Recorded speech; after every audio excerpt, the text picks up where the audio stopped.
Today we'll be looking at all the gear that I will or will not be taking to Sweden, and also we're simultaneously streaming this show, on two different channels, both to Wirecast and via X2. Let's see which one's better, shall we? Totally makes sense. That then totally makes sense. Good morning and welcome to PhotoJoseph's Photo Moment, the first live daily show every weekday morning, 9:30 a.m. Pacific, here on YouTube about photography, video, and all cool related type topics and things. Today, we're talking gear and we're talking streaming. So here's what's happening. Today's show right now, if you're watching live, is a little bit special because I am simultaneously streaming this show to two different shows, two different events, videos, whatever you call them, on YouTube. One of them is going via Wirecast, the way that I normally would do this, and the other one is going via the Epiphan X2. Now, which one you're watching can be determined by looking at the show title. It'll say in the very beginning, via Wirecast or via X2. And if you can, if you're watching live, I would certainly appreciate it if you could load both simultaneously. Whether you're doing them on separate devices or on the same device, that's up to you. But what I want to know is, does one look better than the other? Is one lower latency, closer to real time, closer to my time than another? Are there any anomalies that show up in one versus the other? It's going to be interesting. So the way that this is technically being done is, as you undoubtedly know if you've watched the show before, all of this crazy madness of switching and cameras and microphones and everything feeds into a Blackmagic ATEM. The ATEM is a big old hunkin' switcher, many input switcher, and this handles all the switching between all the different devices and everything else. From the ATEM, normally it outputs a single SDI signal, a single SDI stream that goes into a converter. It's a little Blackmagic converter that converts SDI into Thunderbolt, which is plugged into my Mac, which then Wirecast picks up, converts to an MPEG stream, and off it goes to the YouTubes. That's how it's done normally every day from the show. Today what we're doing is simultaneously taking a second stream out of the ATEM because it will output multiple simultaneous streams, feeding that into the brand new Epiphan X2. Now the X2 we've done a little bit of reviewing on. We did an unboxing. We'll link to that up here along with a setup, a live setup that was a little good. It was fun, but I got it working. It wasn't nothing to do with the X2. It was more my own setup. I forgot to check something. Anyway, it was a fun show. People who were there seemed to enjoy it. I didn't get fired over it, so let's leave it at that. So we've done those videos, done those looks at the X2, but today is the first full-on hardcore, this is the X2 in real-world use. So again, simultaneously streaming via Wirecast and via the X2. If you can, watch both shows and report in the comments on those respective shows. If one looks better than the other, if you see glitches in one but not another, if you see dropouts in one but not another, and very importantly, if you see a superior latency, so lower latency, closer to real time, basically what's happening first. When do you see something on the X2 and then 5 seconds later it's on the Wirecast side, or vice versa? I want to know these things. I am simultaneously monitoring both comments here, which is really fun. So let's see, I have to switch, not normally set up for this, so it's like this. This is what I'm doing right now. On the left, we've got the Wirecast side. On the right is the Epiphan one. And let's just see what's happening right now. Bollock Productions says that there's less latency on the X2, but more banding. Definitely banding on the X2. It's unpleasant. So that's interesting to hear. And let's see here. Marvin says better picture from the Epiphan. So a couple of people saying better on the Epiphan. Well, no, that's so Marvin says better picture on the Epiphan, but Bollock is reporting banding on the Epiphan. That's interesting. Sam says, we use an Epiphan AVIO USB capture device with Wirecast at work for live streams. We feed VGA, PowerPoint slides for seminars, into the AVIO. VGA, man, could you get any lower resolution? It's a 1080p/4K world, my friend. You gotta go 4K. That's the way to go. Okay, we're not 4K yet, but I'm working on it. Working on something. I'd love to go 4K. Wouldn't that be cool if this was 4K? I mean, come on. That would be awesome. We'll see what happens. Anyway, so that's what we're doing. We are simultaneously streaming both. Ryan says that he's seeing the banding too, but you're seeing a better color quality on the Epiphan. All right, well, we'll see at the end of the day which one you guys think shows up, looks better. Yeah, Stuart Schaefer is also confirming the X2 is banding. All right, well, we're going to change scene. So I don't actually have to go into the other room today, but we're going to do it just so that I can throw different screens through the processing and we can see which one might turn out better. So today's main show, the main topic is what am I bringing to Sweden? So let's just head out there. We'll switch now, head out there and pick up this conversation in the other room. So the whole point here is that I want to kind of go through with you guys in real time, if you will, what I'm taking on this trip. So here's the deal. I'm going to Sweden for a week with my kids. This is family vacation. FYI, follow the Twitter account Secret Flyer or Secret Flying? Secret Flyer or Secret Flying? Secret Flying, Ryan says. You got to have it pushed, right? You got to have it pushed to your phone via Twitter so that you get the alerts as they come. And believe me, it's a fire hose. You're going to get dozens of tweets a day. But you just glance at it very quickly and you know to ignore it if pretty much instantly if it doesn't apply to you. But what Secret Flying does is they tweet out incredible airfare that they find, and they can be all over the world, from anywhere to anywhere. You might see things from Tokyo to Paris, and then you see something from LAX to, I don't know, to Phoenix, Arizona, right? It can be little trips, big trips, all over the place. But you're looking, and when you see something that pops up with an airport that's nearby, one of your airports, now you know to continue reading the tweet, and you go, oh, okay, well, wow, I can fly from SFO to Stockholm for only $412. What? And that's what happened. That's how I found this trip. So I booked this like January, February, or something. It was a really long time ago. And I booked out this trip where I am taking the kids, just the bigger kids. We're traveling with the 2.5-year-old. It's like, just forget it. So separate vacations this year. I'm taking the big kids and we're off to Stockholm for a week because that's how long the airfare loop worked, and it's going to be great. We're going to have so much fun. We're really looking forward to it. So point is, it's vacation. But, I can't, not bring my toys. I'm going to take pictures. Obviously, I'm going to take family pictures. Well, let's face it, I have 2 teenagers. So there's no chance I'm going to get any pictures of them. It's like, hey, even the GH5 doesn't focus that fast. No, it's the kids are, they're teenagers. I don't know. They don't ever want their picture taken, but I'm still going to take pictures. And, they're teenagers, so that means they want to sleep till noon. So that means I've got my mornings to go out and shoot, which is awesome. We're staying in a friend's apartment. It's going to be beautiful. We're going to have a great place. It's going to be a really nice time. So I got to take my camera gear. So what do I take? And up until this morning, I was pretty convinced that I was going to go really light. I was going to take my GX85, which you all know I love, and probably this little combination here. So that's my 15mm lens. Love that lens. The 25mm, what's that? The Zhongyi one, the f/0.951, and then, I have a hard time leaving the Nocticron behind, but I don't need it for this trip. I just take the little one, the 42.5 f1.7, which is still a very good lens.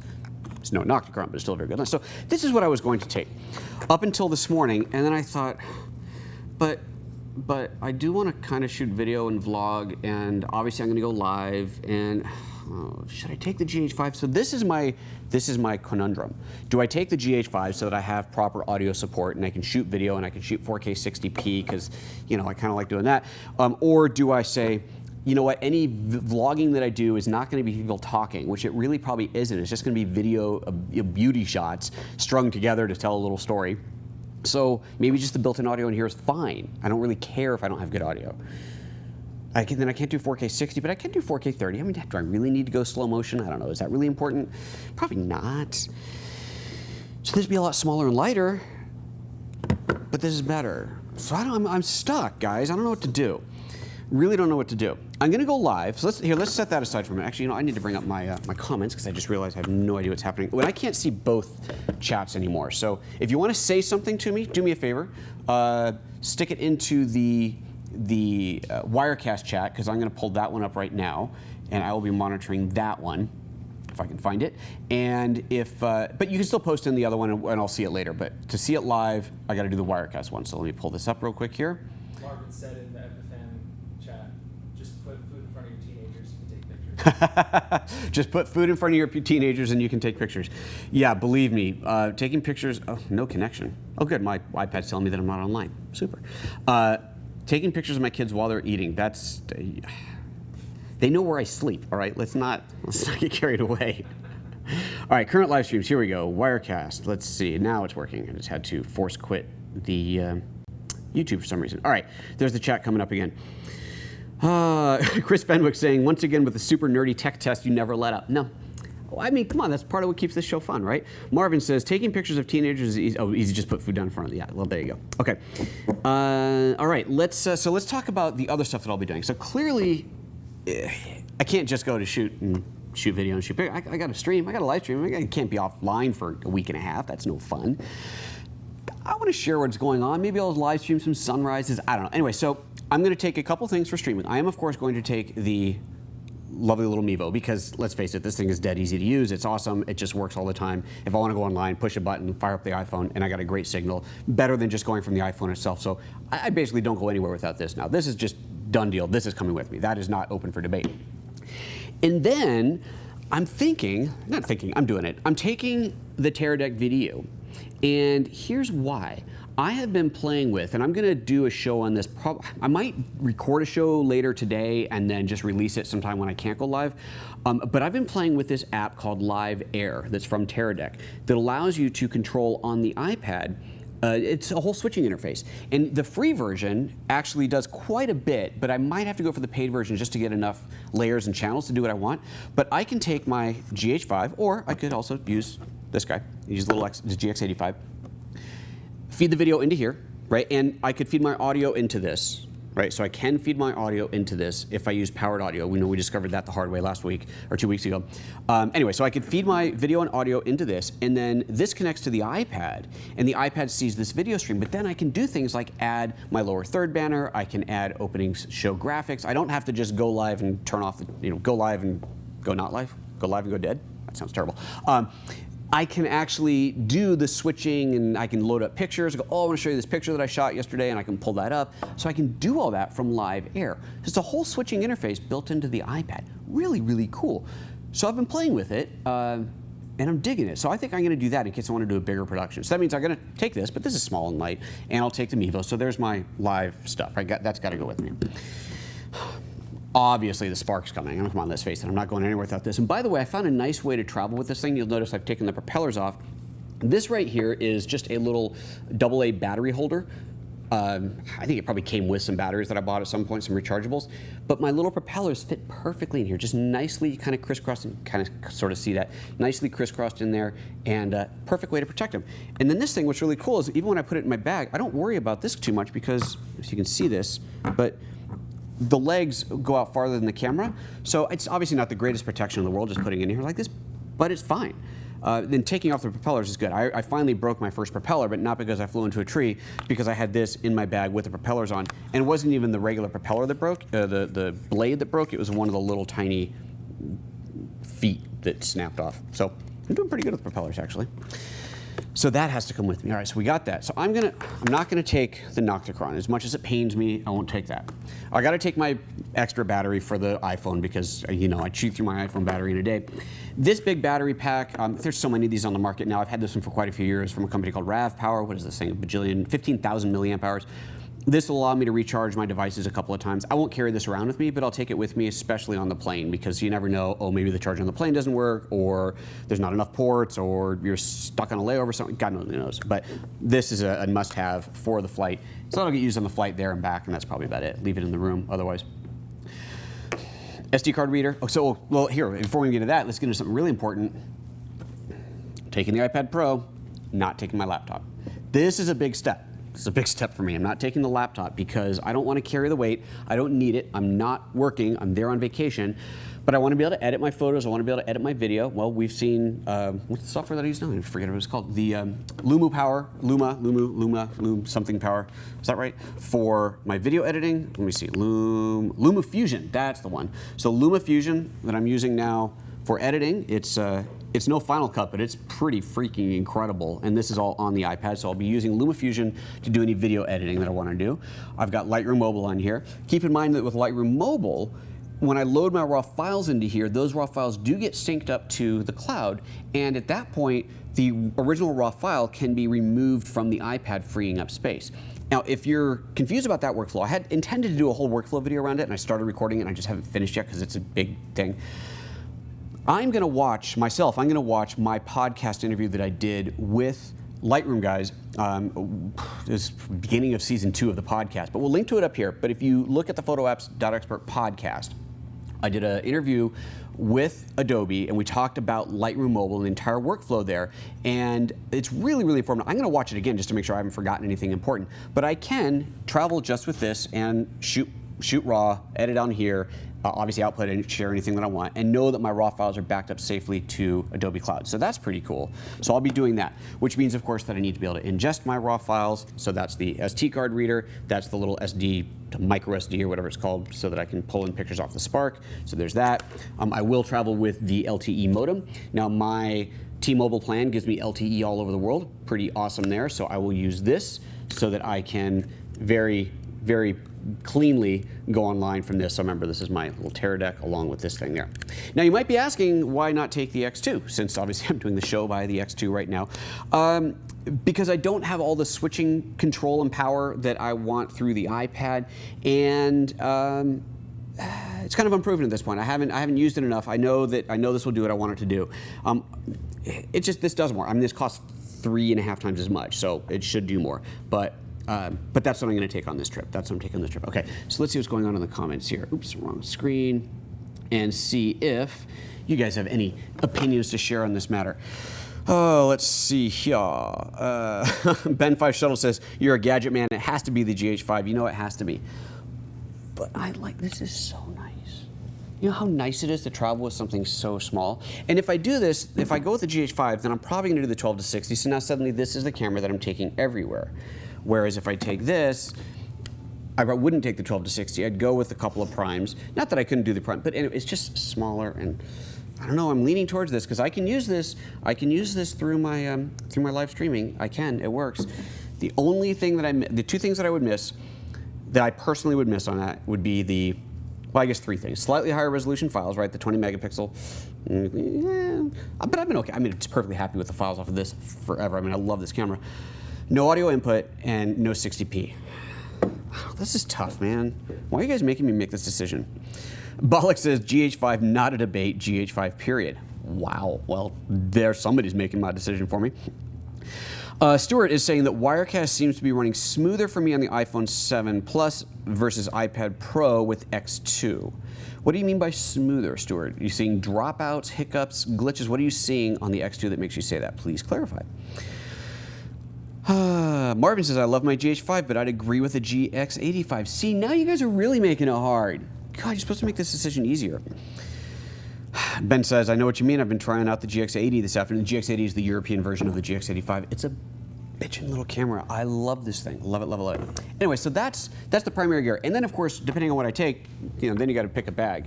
I mean, well, I'm not going to take this. This has become, I've started carrying a bag back and forth to the studio every day, even though I feel like it's ridiculous because my studio is not even 5 minutes away. But at least this way, I've always got my drone, I got my camera, a place for my iPad. So I've been carrying this back and forth every day. So I'm getting more used to carrying this every day. I'm not going to take this to Sweden, though, because that doesn't make sense. But what I really want to take is this little guy. The Ona bag. I love this bag, and you've seen, I've shown on the show before, I can absolutely fit the GH5 and some gear into this. Obviously, I can fit more if I'm just doing the GX85. So that's kind of my, I will take this as my carry around town bag. I think I'll take that one. Do I really want to take a huge backpack full? And that's just insane. And I got this, which is bigger, but this doesn't hold the iPad, so because I got the Pro, not the 9-inch, or the 10-inch, whatever it is. So this doesn't hold my iPad. So probably going to end up carrying a backpack just to get there, and this is going to be my carry-around bag. And now I got to decide which one to do. It's tough, man. This is tough. All right, let's go back in the other room. I want to do some other tests. I want to see what's going on with the X2, and also I want to throw a computer screen up on the stage just so that we can see what the X2 does with that, because I think that's an important thing to check as well. In the meantime, let me take a look over at the comments, see what I've been missing off the X2 side of the chat, if anything. And let's see here. Ryan saying, I'm noticing occasional jumps and stutters in the X2 stream. Is anyone else seeing that? A bit more than occasional. Ryan, are we getting good reports on the streaming quality on both channels? It's conflicting, depends on which chat you're in. No, on the stream quality, does it say good for both? Oh, that's what you're saying. Yeah, both good. Yeah, both are reporting good, so we aren't having any bandwidth limitations, so that's good. KR7 says, X2 looks smoother and slightly better colors on my gaming rig plus IPS monitor. Interesting. Ryan says, you're definitely seeing stutters. Look carefully when I move. You'll see little stutters in the movement, but better color. Very, very, very interesting. Ben5 says, if the wife isn't going, just take it all, the gear. I want to travel light. I do want to travel kind of light. But I suppose there is that. But I could take both. Oh, why did you say that? Now I could take both. It's true. I could.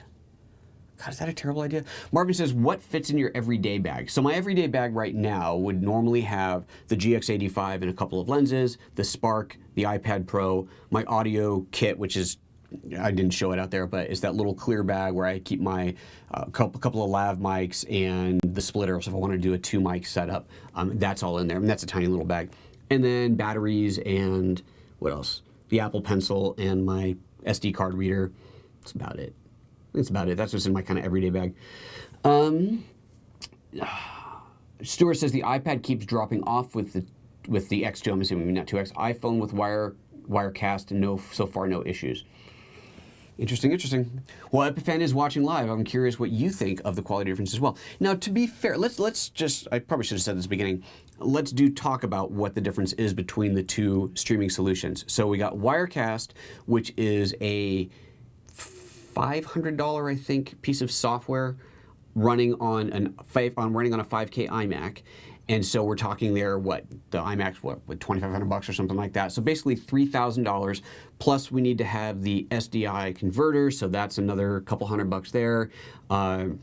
Whatever else you need to run an iMac. So let's just call it like $3,500 streaming solution, right? That's not cheap. Obviously it's a computer, using it for a bajillion other things, but that's what's running on Wirecast.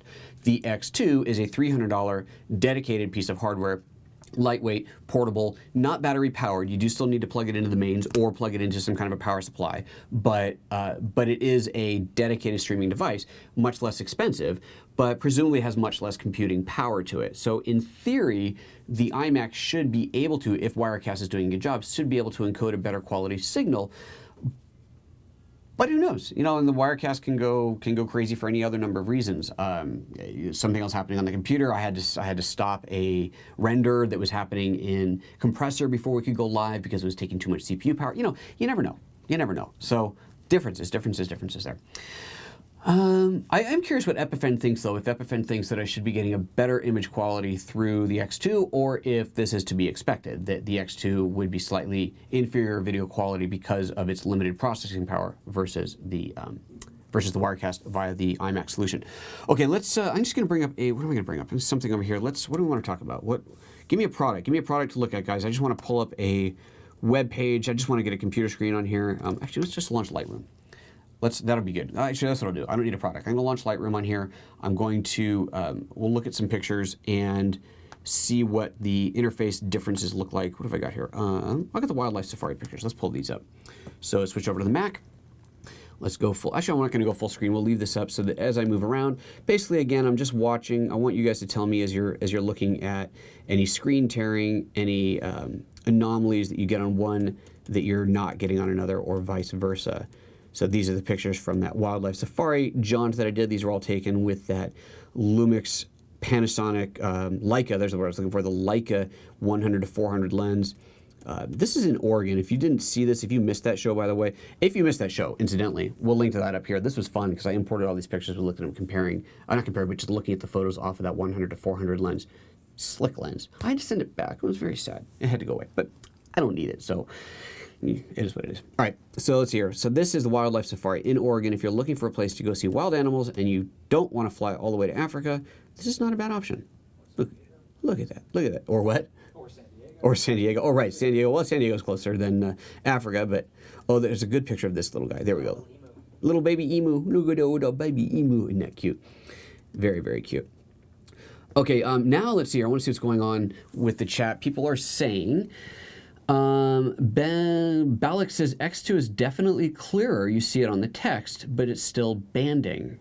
Interesting. And both of these are outputting the same, roughly the same bit rate, 4K, 4 megabits. So that's interesting. Ben also says, pretty much the key decider would probably be the requirement for good sound recording for you. Whether you go with the GH5 or the GX85. Yeah. Marvin says, when you say external power for the X2, will it run off of the power pack? It would with the right cabling, which I don't have. But yeah, I've got that power brick that I showed out there. It actually has a DC out, is that right? The DC output.